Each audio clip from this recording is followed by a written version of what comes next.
네, 지금 시각은 7시 29분입니다. 최근 소아 확진자가 증가하면서 5살에서 11살 어린이에 대한 코로나19 백신 접종 세부 계획이 나왔습니다. 하지만 백신의 효과와 안전성에 대한 우려의 목소리도 적지가 않습니다. 오늘 이슈앤토크에서 전문의로부터 자세한 말씀 들어보겠습니다. 소아 청소년과 전문의이신 이재요 강원도 의사회 의무이사 스튜디오에 모셨습니다. 이사님 어서 오십시오. 안녕하십니까. 출연 감사합니다. 예. 네, 자 소아 접종 예약은 모레부터 접종은 31일부터 진행이 됩니다. 정부의 접종 계획 방침 지금 어떻게 나와 있습니까? 예, 이번 코로나19 소아 백신은 접종 권고 사항과 네. 허가 사항이 좀 다른데요. 저는 접종 권고 사항을 위주로 말씀드리겠습니다. 네. 우선 2010년생부터 2017년생까지 318만 명 중 고위험군을 주 대상으로 하고 있습니다. 네. 접종은 기초접종 2회를 8주 간격으로 하게 돼 있고요. 백신은 화이자 백신을 성인 용량의 3분의 1 수준으로 새롭게 만든 제조된 백신을 사용할 예정입니다. 네. 지금 기저질환이 있는 네. 그 고위험군 환아에서는 그 중증화 및 사망 가능성이 높기 때문에 보건당국은 이 사망 예방을 줄이기 위해서 네. 최대 목표로 하고 있고요. 네. 또한 안정성이 입증이 되었기 때문에 그 소아에게서는 건강한 소아에게서도 접종을 권고하고 있는 상태입니다. 네. 현재 미국과 영국, 유럽연합, 그다음에 호주 등 전 세계 62개국 국가에서 지금 작년 11월부터 접종을 시행 예정 중이거나 시행 중으로 알고 있습니다. 미국에서부터 접종이 시작돼서 지난 5개월 전부터 60여 개국에서 예. 그럼 사용되는 예방 백신의 종류와 용량도 똑같습니까? 예, 저 선진국과 다른 62개국은 거의 동일한 용량을 쓰고 있습니다. 그렇군요. 예. 참 진료실 안팎에서 이 질문 많이 받으실 텐데요. 전문가 입장에서 좀 답변해 주시면 좋을 것 같습니다. 자, 부모님들의 고민이 담겨 있습니다. 소아 예방 접종 꼭 해야 하는 것인가요? 부모님들이 진료실에서 자주 물어보십니다. 그러시죠. 네. 참 저로서도 참 어려운 질문인데요. 이 오미크론 변이 감염으로 인해서 네. 백신에 대한 그 의구심이 많이 높아진 상태고 네. 백신 접종을 반대하는 의견도 많아지고 있는 게 현실입니다. 그렇지만 저는 소아과 의사로서 부모님의 그 접종 선택에 도움이 될 수 있는 네. 몇 가지 사례를 말씀드리겠습니다. 올해 1월에서 3월까지 그 5에서 11세의 소아와 청장년층의 감염을 비교해 봤을 때 네. 이미 청장년층은 80% 이상 백신을 접종했습니다. 그래서 10만 명당 누적 발생률을 보면 소아가 청장년층에 비해서 거의 2배 정도의 감염률이 높았습니다. 네. 네. 그리고 또한 새로운 변이가 나올 가능성이 지금 높기 때문에 네. 접종을 해서 그 중증화를 낮출 수 있는 연구 결과도 있고요. 네. 지금 외국에서의 소아 접종률을 살펴보면 싱가포르는 한 72%, 네. 캐나다는 한 56%, 미국은 33% 정도입니다. 네. 조금 더 적극적으로 고려를 해야 될 가정, 이게 권고 대상이 될까요? 네, 어떤 네, 이번에 분들이 그 대상이 질병관리청 정보 그 자료를 살펴보면 네. 만성 질환자, 특히 네. 면역 저하자나 심장 질환, 만성 폐질환, 그다음에 소아 당뇨, 그다음에 네.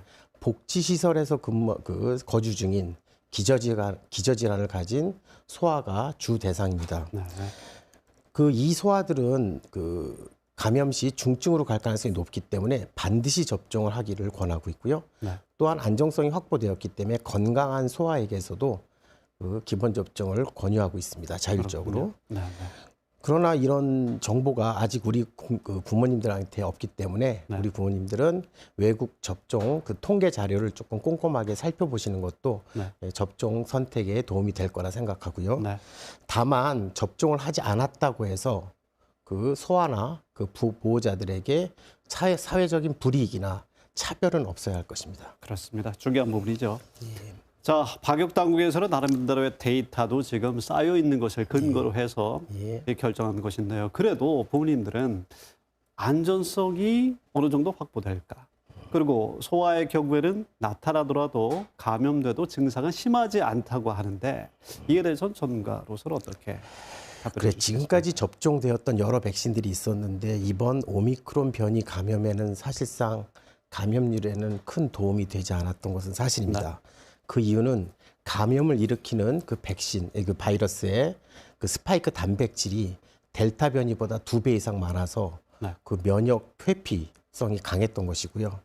그러나 치명률을 낮추고 감염률 그 전파력을 감소시킨다는 그 임상 결과를 무시할 수는 없습니다. 네. 그래서 현재 영국에서는 재감염이 거의 10%에 육박하고 있고 네. 현재 6개월마다 새로운 변이가 계속 등장할 수 있어서 성인뿐 아니라 소아 접종도 반드시 필요하다고 생각합니다. 그렇군요. 그러면 이 소아 접촉에 이상 반응이 나타난다거나 부작용 발현 가능성에 대해서는 어떻게 보십니까? 일상적인 다른 백신에서와 나타나는 부작용과 살짝 비슷합니다. 네. 현재 그 백신 접종 후에 나타나는 두통, 발열, 구토, 피로, 그다음에 접종 부위 통증이나 발적 등 보통 3일 이내에 없어지는 부작용이 대부분이고요. 예상이 가능한 범위가 그렇죠. 되겠고요. 그런데 보통 그래도 소아는 자기 표현이 어렵기 때문에 3일간은 부모님이 꼼꼼하게 관찰을 하셔야 될 것 같고요. 네. 백신 제조사에서 그 식약처에 제출한 그 자료를 외국 임상 사료에서 보면은 그 중증 사례는 발견되지는 않았습니다. 아, 그렇군요. 그러나 그 적은 가능성이지만 아나필락시스, 혈전증, 만성 심낭염, 만성 심근염 같은 가능성이 존재는 합니다. 네.